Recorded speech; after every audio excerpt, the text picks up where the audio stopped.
So the pictures you're looking at, do you know what? It's quite incredible to think that uh, the people who have wrote that are responsible. So I'm known for doing free books on Lee Duffy. In fact, I did free books on Paul Sykes. So two characters I'm extremely familiar with, and that's their handwriting.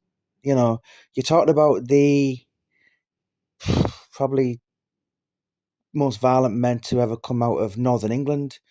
Extremely violent men, and I mean, look at the handwriting. It's like you think it was an author who's written that. You think it was they've got handwriting like barristers. Um, yeah, doesn't quite fit the bill. You know, obviously Duffy 6'4", flat nose. Sykes 6'3.5", big, horrible, grisly looking man. Um, and highly articulate, but obviously both of them. Um, and yeah, that handwriting doesn't merit what you have the picture of your Duffys and your Sykes in your head. Um, Particularly Duffy's. I've never seen handwriting as good as that in my entire life. Um, yeah, it is. It's absolutely mind blowing to think that somebody, who went around the things they did in life and their outcomes. It was basically brutality, wasn't it? It was, it was they basically hit first and ask questions later. But yeah, that is the handwriting of Middlesbrough's Lee Duffy. And the other one is Wayfield's Paul Sykes. And it would probably shock a lot of people. Um, I know I spoke to someone a couple of years back, someone who worked for the police in the dog department, and they said they were over in America, and they showed them the Paul Sykes at Large documentary. It was one of the FBI people or something in Texas, and they said that guy is a genius stroke psychopath in equal measures.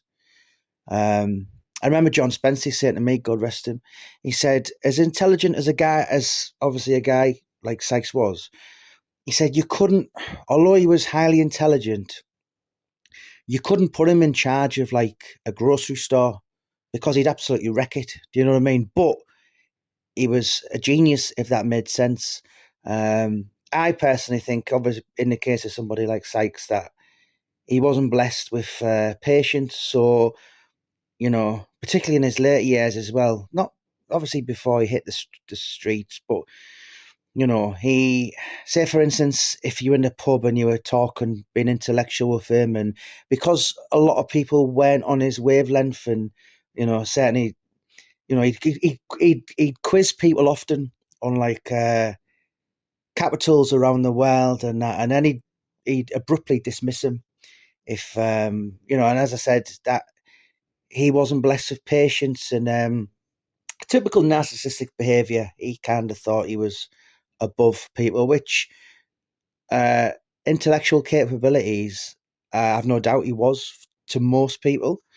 But yeah, Duffy's handwriting is very surprising to me. I've seen a couple of letters on both, but I remember reading a letter dated April '91. So it was like he died in August '91, and I'll never forget this. One of his best mates showed me a letter, and it said, literally quote it word for word, "In years to come, people will come and write books on me." Um, and that was 4 months before he died, and he's actually told the truth, didn't he? Um, but yeah, that's the handwriting of Middlesbrough's most notorious son, Lee Paul Duffy, and Wakefield's, the Lupset Lout, a guy who, the city of Wakefield will never forget him, for good or bad. But yeah, their handwriting is unquestionably the best I've ever seen, particularly Duffy's.